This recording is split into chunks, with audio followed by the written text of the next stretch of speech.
Welcome back to the deep dive. If you're an athlete, maybe a coach, or honestly just someone fascinated by how the human body works under pressure, well, this is your fast track. Today, we're diving deep into sports science, specifically how high-intensity training effort, the real gut-busting stuff, impacts two absolutely critical muscles in soccer, muscles that are also pretty prone to injury. We're unpacking some really interesting findings from an article called Associations Between Internal Load, Respiratory Metabolism, and Neuromuscular Activation During 1v1 Small-Sided Soccer Games. It's authored by Juan Feng, Robert Trybulski, Piotr Makar, Dariusz Mroczek, and Filipe Manuel Clemente. Just published in the Journal of Sports Science and Medicine, 2025 edition. Right. And our mission today really is to get beyond just, tracking heart rate numbers or how far someone ran. We want to understand the why. How does that overall systemic effort, the stress on your heart, your lungs, actually translate into fatigue in specific muscles? Getting this mechanistic link, well, it's a crucial shortcut to designing smarter, safer training. And the researchers picked a really clever setup to look at this. The 1 versus 1 small-sided game, the SSG. We know these are super intense, right? They push individuals hard, but they're also chaotic. It's all rapid-fire reactions, maximum physical output, technical skill, all at once. Exactly. A perfect storm, physiologically speaking. So to map this out, the team took 60 physical education students and put them through quite a demanding protocol. We're talking 8 rounds of 1-minute 1v1 games with just a minute of rest in between each. And they weren't just ticking boxes. They measured 3 distinct interconnected systems. Okay, like layers of the response. Sort of. Think of it as cause and effect. First, you have the internal load, that's system 1, the input, you could say. The effort itself. Yeah, the physiological cost. Yeah. They measure this mainly with heart rate average and peak, but also total energy expenditure, and this really useful metric called training impulse per minute. Trimeth per minute. Training impulse, right. I've heard of that. Captures intensity and duration. Precisely. It gives you a single number for that cardiovascular push. Then you have system 2, the mediator, respiratory metabolism. So the body's engine response, how it copes. Exactly. This was tracked constantly. Things like oxygen uptake, VO, how much oxygen you're actually using, minute ventilation, VE, how much air you're breathing, and respiratory rate, how fast you're breathing. That paints a picture of how hard the whole system, the heart and lungs, is working. Definitely. And finally, system 3, the output. Neuromuscular activation, what's happening at the muscle level. Okay, and this is where the specific muscles come in. Right. They used surface electromyography, SEMG, to listen in on 2 key players. The rectus femoris, or RF, that big quad muscle on the front of your thigh. Yeah, for kicking sprinting power. And its antagonist, the biceps femoris, or BF, the main hamstring muscle at the back. Crucial for pulling the leg back, but maybe even more importantly for braking during sprints. And they weren't just looking at if the muscle was firing, were they? They looked at fatigue, too. That's the critical part. They measured amplitude, how strong the signal was, showing activation level. But the real insight arguably came from median frequency, or MF. MF. Okay, what does that tell us? Think of MF like the processing speed of the muscle fiber's electrical signals. When that frequency drops, it's a clear sign of fatigue. The muscle is becoming less efficient, slowing down. Got it. And the intensity level they reached in these 1v1s, it wasn't just a light jog. Oh, definitely not. Average heart rate was around 155 beats per minute, peaking near 178. High oxygen uptake throughout. This protocol absolutely pushed them into that vigorous, high-intensity zone needed for the study. Okay. And importantly, this confirms something fundamental, the incredibly tight link between the heart and lungs during intense work. All those internal load measures showed really strong positive correlations with the breathing metric. Like they moved together. Almost perfectly. For instance, peak heart rate and average minute ventilation had a correlation of R equals 0.944. That's incredibly high.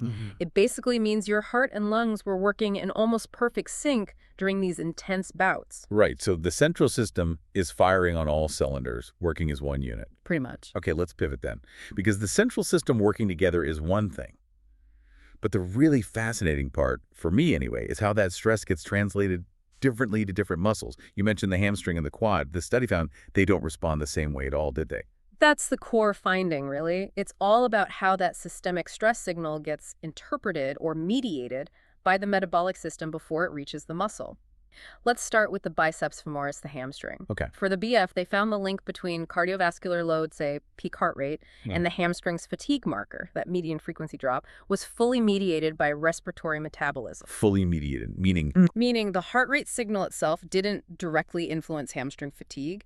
It had to go through the respiratory system first. Think of it like the heart is shouting orders, but the hamstring only listens to the lungs and the oxygen situation. So if your heart's pounding away, but somehow your breathing and oxygen use are coping well, the hamstring might not fatigue as quickly.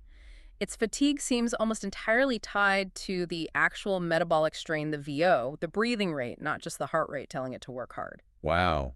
Okay, that directly challenges just using heart rate zones to manage hamstring load, doesn't it? It certainly suggests heart rate alone is an incomplete picture for the BF. Its sensitivity seems tuned to the metabolic consequences of the effort. So how did the rectus femoris, the quad, compare? Was it listening to the same signals? Nope.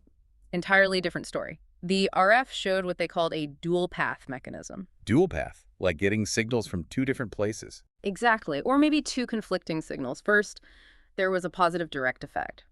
Higher internal load, like more training impulse, directly led to more RF activation. Simple enough, work harder, quad fires more. Okay, that makes sense. But, and this is crucial, there was also a significant negative indirect effect.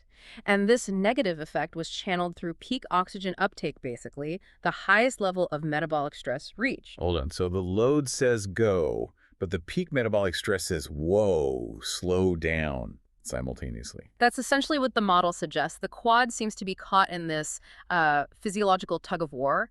The direct drive from the cardiovascular system pushes activation up, but the resulting metabolic stress, the oxygen bed hitting its peak, actually works to inhibit or dampen that activation indirectly. So the quad has some kind of internal limiter tied to metabolic overload, while the hamstring just reflects the current metabolic state. That seems to be the implication. The quad's response is more complex, reflecting both the immediate push and the systemic fallout. The hamstring seems more like a direct readout of how well the body is coping metabolically right now. This is fascinating. It really shifts the focus from just load to how the load is experienced metabolically by specific tissues. Precisely. Okay, let's bring this onto the pitch then.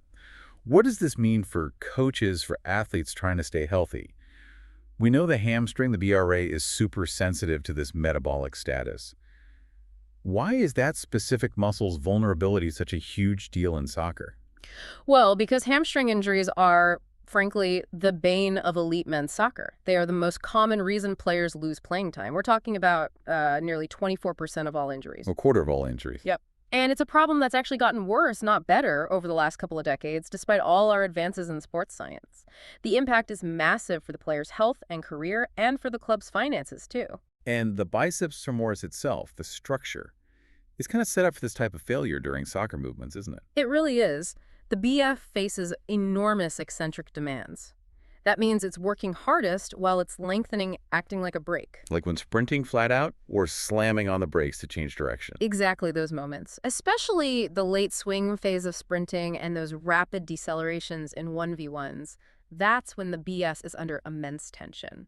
So if the metabolic system starts to struggle and the BF's efficiency drops, remember that median frequency drop. Yeah. That eccentric control can falter, and that's when you get strains, tears. The study itself backed this up. The BF showed a bigger drop in function after the exercise compared to the RF. Okay, so just strapping on a heart rate monitor and hoping for the best isn't enough, especially for hamstrings. We need better monitoring strategies based on these pathways. Let's try and outline a more modern approach for someone listening. Absolutely. I think we can break it down into 3 key steps based on this research. Step 1 is still solid load monitoring. Training impulse, that crimp metric, is still a good way to capture the overall cardiovascular effort. It tells you the magnitude. Right, how much work was done. But that needs context, which brings us to step 2. Step 2, metabolic strain corroboration. You have to layer on information about the respiratory system. How hard was the engine really working to deliver that trimp? How do you measure that easily on the field? Well, ideally, you'd track respiratory rate, respirar, or estimate minute ventilation, VE. Even simpler, rigorously validated subjective scales like RPE, rate of perceived exertion, if used consistently, can correlate well. The point is, if trimp is high and the breathing effort seems disproportionately high. Red flag. Big red flag. That signals a metabolically costly session. The engine is struggling, and we know that directly impacts the hamstring. Okay, load magnitude, metabolic cost. What's the third step? The muscle-specific check. Exactly. Step 3, neuromuscular fatigue check. This is where we link the systemic stress to the actual muscle state using that fatigue signature, the median frequency, MF. So checking how the muscle is firing, not just if it can produce force. Precisely. The study strongly suggests adding pre- and post-session checks of MF.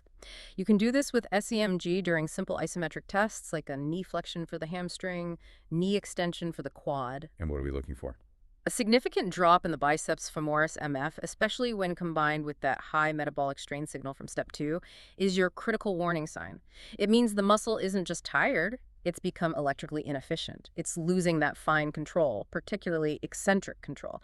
That's the risk factor heart rate alone completely misses. Okay, load, strain, and the specific fatigue signature. Now the crucial bit, how does a coach use this information to manage load for the next session?